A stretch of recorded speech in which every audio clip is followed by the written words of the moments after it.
নমস্কাৰ আৰু স্বাগতম জনাইছোঁ মই এষ্ট্ৰলজাৰ জ্যোতিষ ৰত্ন বিকে শাস্ত্ৰীয়ে দেৱগুৰু এষ্ট্ৰলজিলৈ।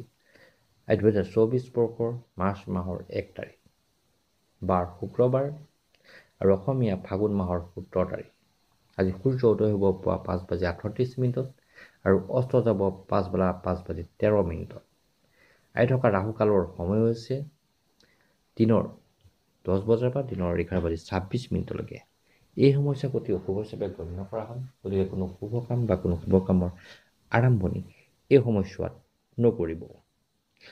আজি দিনটোত থকা শুভ মুহূৰ্তৰ সময় হৈছে পুৱা 5:38 পৰা পুৱা 9:59।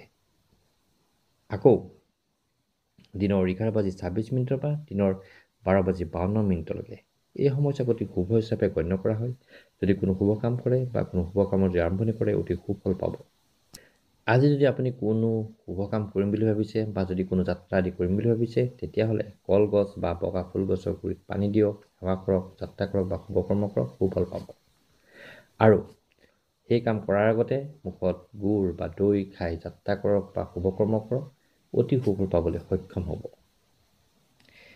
এতিয়া আহোঁ ৰাশিৰ বিচাৰলৈ। প্ৰথমে মেঘ ৰাশি। মেঘ ৰাশিৰ জাতক জাতিকাসকলৰ আজিৰ দিনটোত যাত্ৰা দেখা যায়। বৃষ ৰাশিৰ জাতক জাতিকাসকলে সুন্দৰভাৱে দিনটো পাৰ কৰিব। মিথুন ৰাশিৰ জাতক জাতিকাসকলৰ মনত কিছু ভয় সঞ্চয় হ'ব পাৰে। কৰ্কট ৰাশিৰ জাতক জাতিকাসকলে অতি আনন্দৰে দিনটো অতিবাহিত কৰিব আৰু কৰ্কট ৰাশিৰ জাতক জাতিকাসকললৈ ধনৰ আগমন হোৱাও দেখা যায়। সিংহ ৰাশিৰ জাতক জাতিকাসকলৰ আয় বৃদ্ধি পাব। কন্যা ৰাশিৰ জাতক জাতিকাসকলৰ শত্ৰু নাশ হোৱা যোগ আছে। তুলা ৰাশিৰ জাতক জাতিকাসকলে দুঃচিন্তাত দিনটো কিন্তু পাৰ কৰিবলগীয়া হ'ব পাৰে। বৃশ্চিক ৰাশিৰ জাতক জাতিকাসকললৈ শুভ সংবাদ আহিব। ধনু ৰাশিৰ জাতক জাতিকাসকলে সুখ লাভ কৰিব। মকৰ ৰাশিৰ জাতক জাতিকাসকলে সন্মান পাব সমাজৰ পৰা। কুম্ভ ৰাশিৰ জাতক জাতিকাসকলে কোনো শুভ সংবাদ পাব দূৰণিবতীয়া, আৰু সেই সময়তে আপোনাৰ জীৱনৰ পথ পৰিৱৰ্তন কৰিব।